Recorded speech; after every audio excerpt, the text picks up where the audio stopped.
Au Tchad, depuis 2008, il est formellement interdit d'abattre tout arbre situé sur le territoire national. Cette décision brutale décrétée par le pouvoir central s'accompagne de l'interdiction de production et de commercialisation du charbon de bois. L'objectif affiché de ces mesures est de favoriser le maintien du couvert végétal pour éloigner le sceptre de la désertification. Or, les ressources ligneuses représentent l'unique source d'énergie pour une écrasante majorité de la population. Face à cette situation, la population tchadienne majoritairement démunie essaie de développer des stratégies. Les sources d'énergie modernes telles que le pétrole et l'électricité étant déficitaires, la population se tourne vers les combustibles de substitution tels que la noix de palmier doum, les déjections animales séchées et les résidus des récoltes. Ils offrent le double avantage d'être gratuits et renouvelables. Le gaz de son côté coûte cher et présente des risques importants pour qui n'en maîtrise pas la technique d'utilisation. De surcroît, son approvisionnement ne se fait que dans le milieu urbain. Accra exécute le projet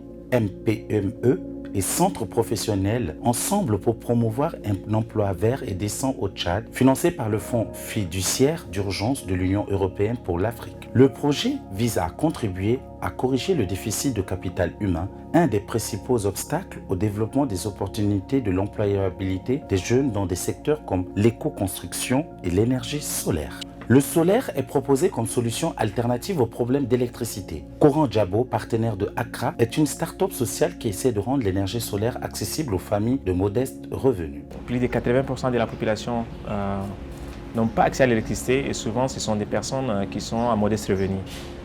Et là on s'est dit il faut qu'on trouve des alternatives de bonne qualité qui restent accessibles à tout le monde. Et bien évidemment les solaires.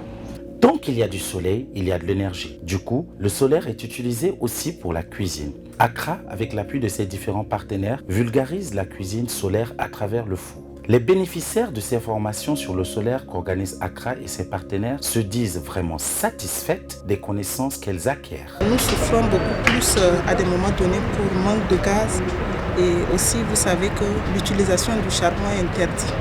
Merci à Accra. Avec le solaire, on peut avoir du courant, mais aussi le séchage des aliments comme la mangue, la tomate et bien d'autres aliments pour la conservation. À ceci s'ajoute le défi des changements climatiques sur le système éducatif au Tchad. C'est un véritable problème à résoudre car le changement climatique rend les élèves vulnérables et ont des difficultés à suivre les cours et cela impact sur la qualité de l'éducation. Oussoubé Kake, programme manager de l'ONG Zonal, qui travaille dans le domaine du développement durable et est partenaire de Accra, partage son avis. La haute température, surtout dans les salles des classes qui ne sont peut-être pas dans les normes techniques du système éducatif. Et donc ça impacte directement la qualité de l'éducation. L'énergie solaire reste une solution au défi des énergies renouvelables au Tchad. Une fois que le kit est acheté, le reste est gratuit. Il faut juste un changement de mentalité et de comportement pour préserver notre environnement. Tant que le soleil est là, on peut toujours en profiter. C'est le combat que mène tous les jours Accra avec ses différents partenaires dont Pomosol pour former tous les ménages à l'utilisation du solaire, seule source intarissable et pas coûteux.